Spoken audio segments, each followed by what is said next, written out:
Good morning, everyone. I hope I'm clearly audible. Yes, ma'am. Yeah. All of you enter your attendance in the chat box.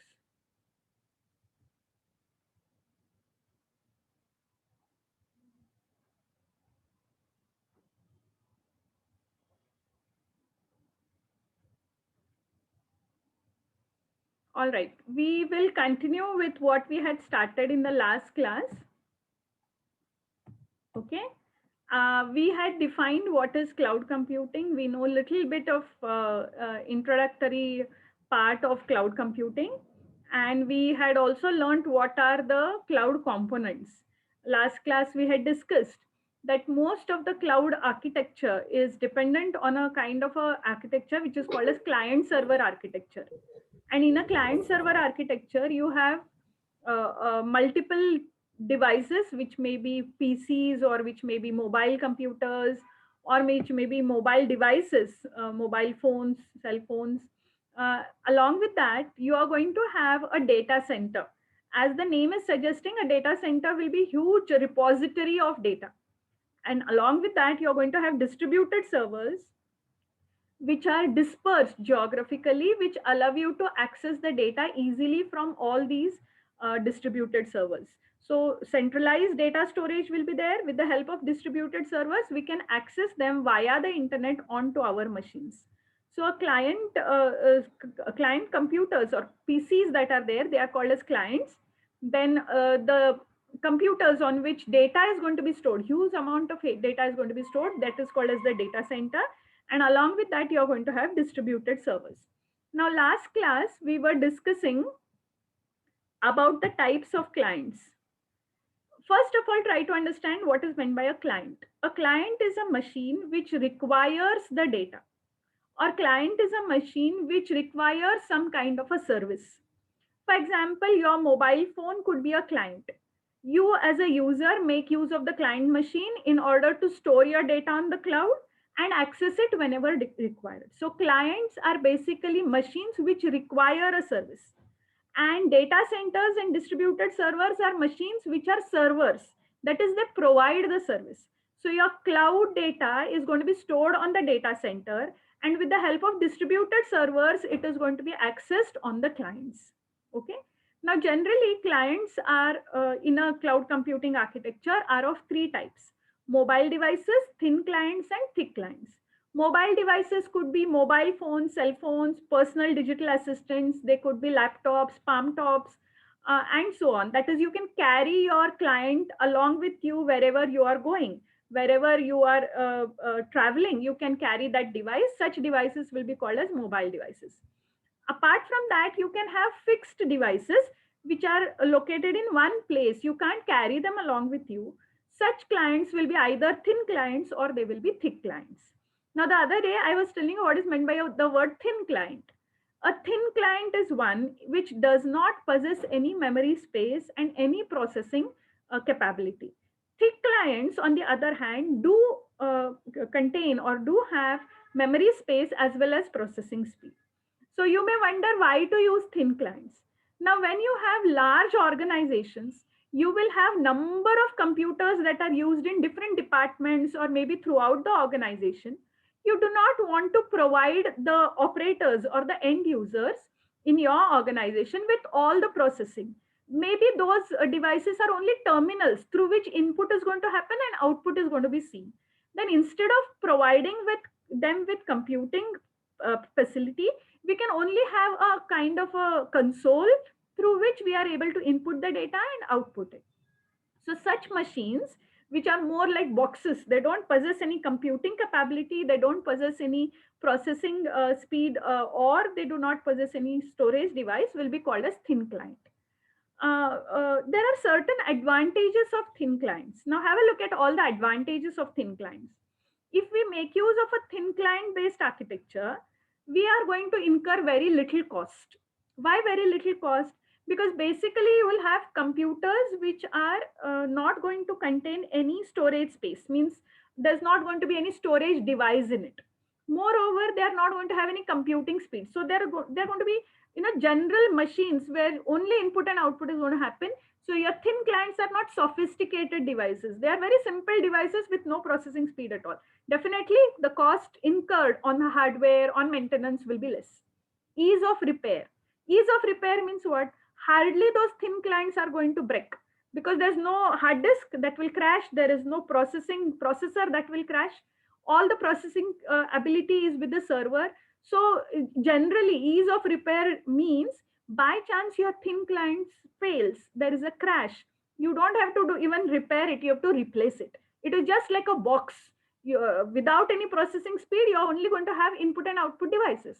So it is more like a box. So you replace that box. That's the meaning of the word ease of repair. Data security. Thin clients do not possess any processing ability. So data never gets stored on your thin client. It will all be stored on the server. So centralized security you can provide. Moreover, on the thin clients, only necessary data can be fetched and it can be retrieved and shown to the end user. So all your data will remain centralized in one place and security can be provided to the data in that centralized place instead of all the clients. Then less power consumption. Whenever you have a thin client, there is no hard disk, there is no processing, there is no CPU only. So the amount of power that can be consumed by such a device will be very, very little. That is why the power supply, especially when you have a very large organization with thousands of computers that are used there, you can make use of thin clients. In fact, in our college, say about 8 years back, when we had still not, didn't have laptops, we were not given, we faculty were not given laptops. At that time, we had a thin client architecture. What we did, we kept one central server in the staff room and we connected all the classrooms with thin client machines. Now they were simple small nodes. You still find those boxes there in the classrooms. They were small nodes and they didn't have CPU, they didn't have hard disk. So we just have to start that node and get connected to the staff room server. There all our PPTs or our files would be stored. From there we simply access it and show you that PPT in the classroom. So the cost incurred was less because in 6 classrooms we had small devices. One server was there in the staff room, which was maintained by the administrator, and all our data would be stored there. Through that server, we would show the PPTs of the teachers in the classroom. That time we had a thin client architecture. So in a large organization where thousands of computers are required and all users are not going to have do any processing, maybe they'll only input and they'll only output. In such a case, thin client architecture can be used. So one more advantage that we can have with a thin client is less noise. Less noise means there's no CPU, so there's no heat that is generated, so there's no inside a fan inside, and since processing is not going to happen, noise generated, heat generated will be less. In short, whenever you don't want to give the end user any processing abilities, you can make use of a thin client based architecture. Okay, so your clients can be mobile devices, they can be thin clients, or they can be thick clients. Now what are thick clients? PCs, laptops, or computers which contain some amount of processing and also some amount of storage. But the advantage that you get with cloud is with your local machine, even if storage is there, it will be less. But if you decide to store it on the central storage, the data center, that time the amount of data that you can store is very high. Okay. So apart from clients, the second component of a cloud-based network or a cloud-based architecture is data center. As the name itself is suggesting, data center is nothing but a collection of servers where your data is going to be stored. It's a group of servers, huge set of servers, where tremendous amount of storage capacity is provided by this cloud service provider themselves. They will maintain the data center. So all your data is going to be stored on the servers, what we generally refer to as data centers. Now, generally, when you have a cloud-based architecture, instead of having one centralized place from where all the data is going to be accessed, data center will be there and distributed servers are going to be there. Distributed processing will be there. What is distributed servers? These servers are placed in different geographical locations. So replication of your data happens. By chance, any one of set of the servers crashes, still you are able to get connected to the other set of servers and allow the data to be obtained on your own machine. This will provide reliability. So distributed servers will ensure reliability in a huge cloud-based environment, especially when you whenever a network crashes or whenever a set of servers crash. Okay.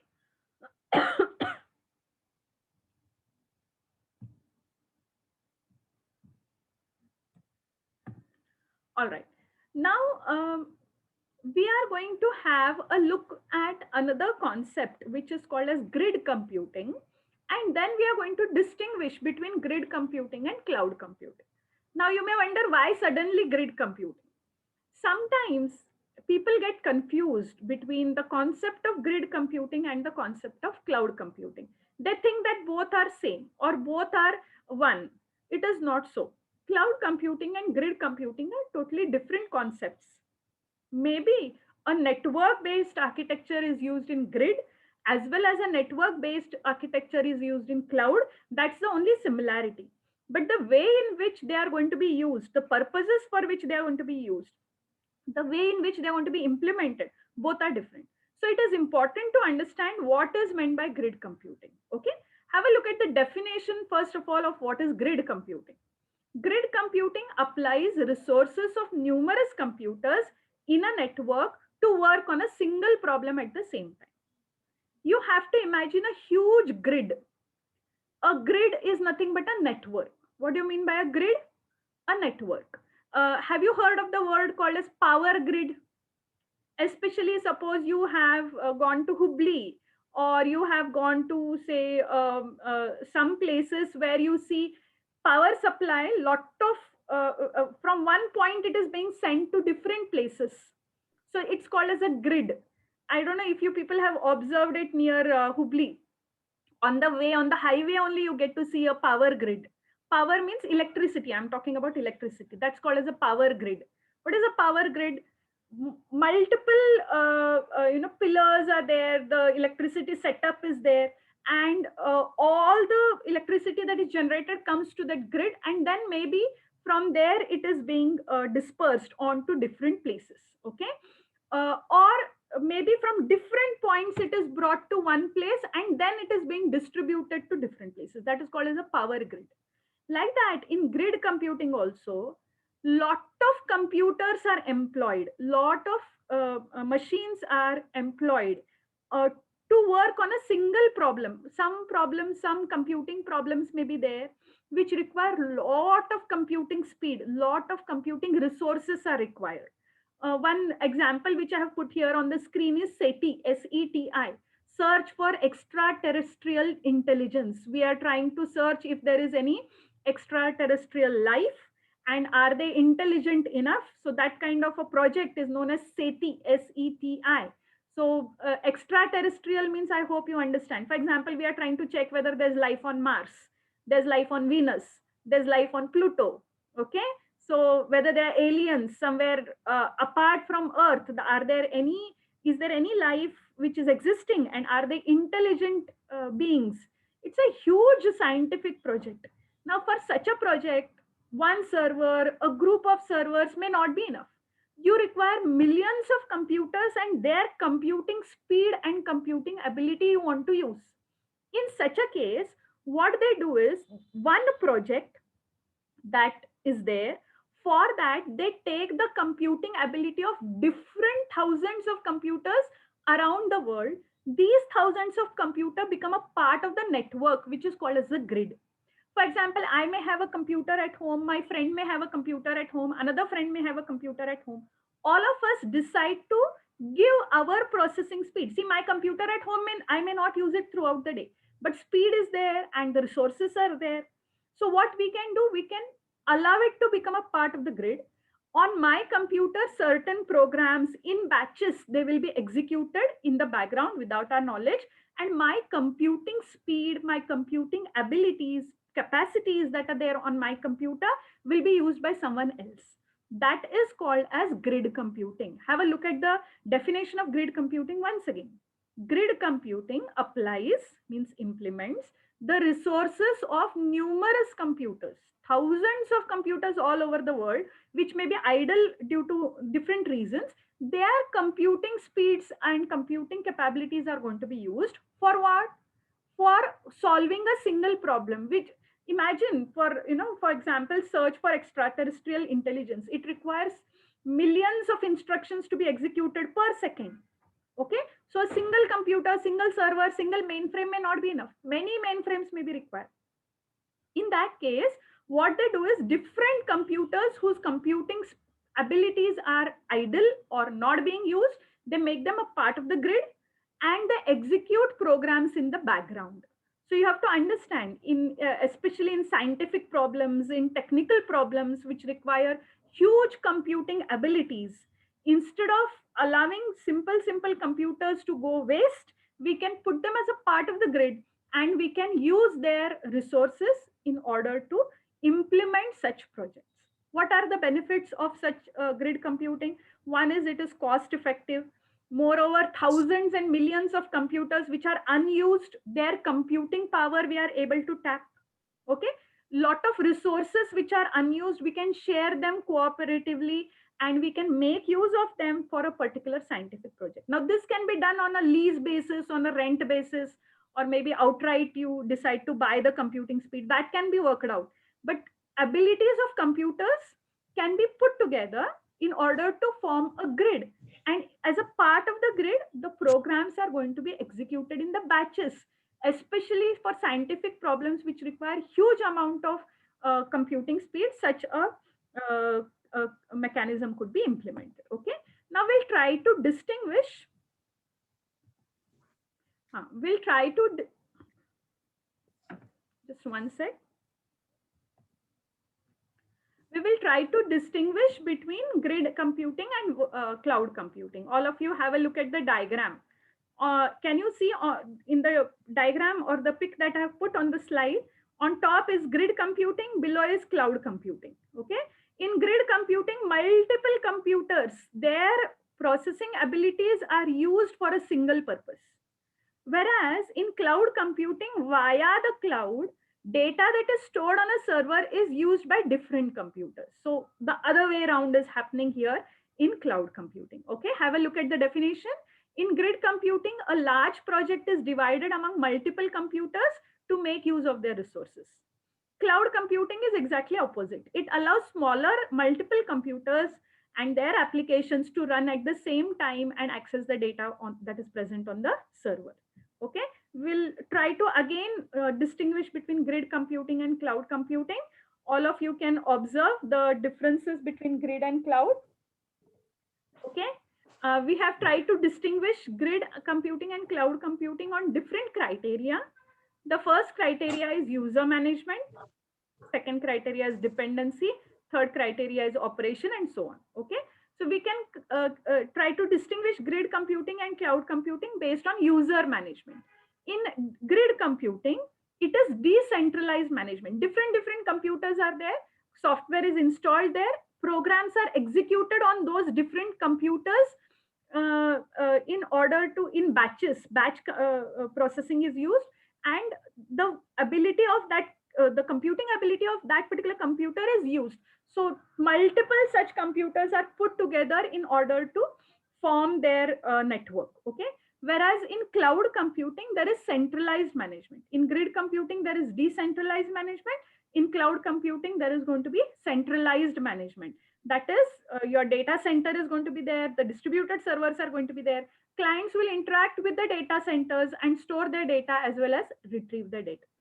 Now, what about dependency? In case of grid computing, other computers pick up the work. In the sense, by chance the network fails, there are other computers who are there in the network. They will pick up the work of that particular computer which has failed, and they will continue again. But in case of cloud computing, it is completely dependent on internet. If internet fails, your cloud ability is lost. Then operation. In case of grid computing, grid computing operates within a corporate network. Generally, it is used for scientific projects or maybe for huge organizations. They want to work on certain projects that time. So corporate networks or maybe private networks are generally involved. Whereas in case of cloud computing, a public network like internet is involved. Then accessibility. When you have grid-based applications, grid-based computing that is happening, that time grid middleware is used. Middleware is something like somewhere in between the hardware and the software, somewhere in the middle, something like an operating system, not exactly. So a middleware which is specially designed for grid applications, that is used. Whereas for cloud computing, you don't require any special middleware. Usual your HTTP and other SMTP and all those other protocols, web-based protocols, they can be used.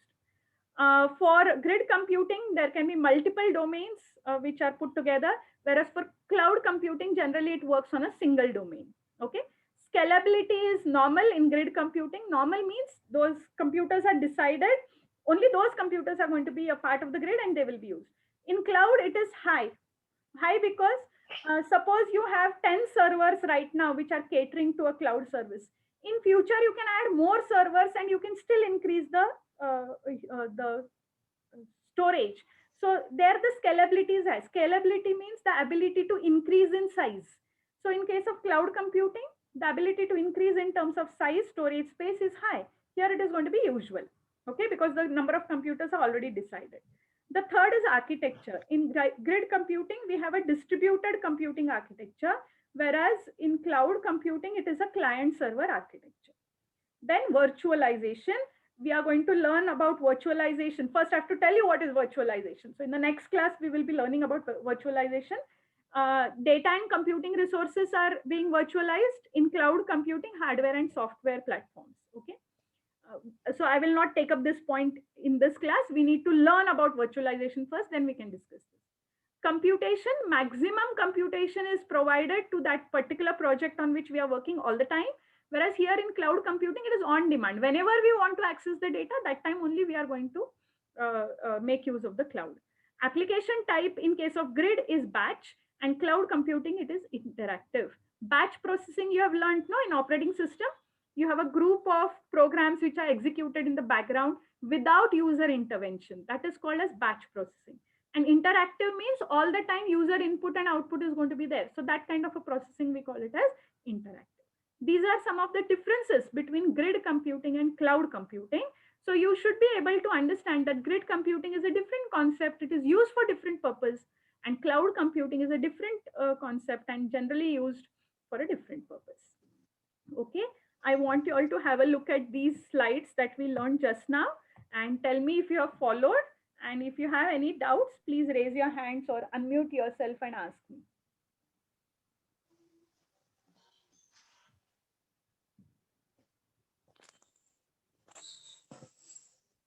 Or if you want, preferably don't put anything in the chat box apart from your attendance. You try to unmute yourself and ask me, please.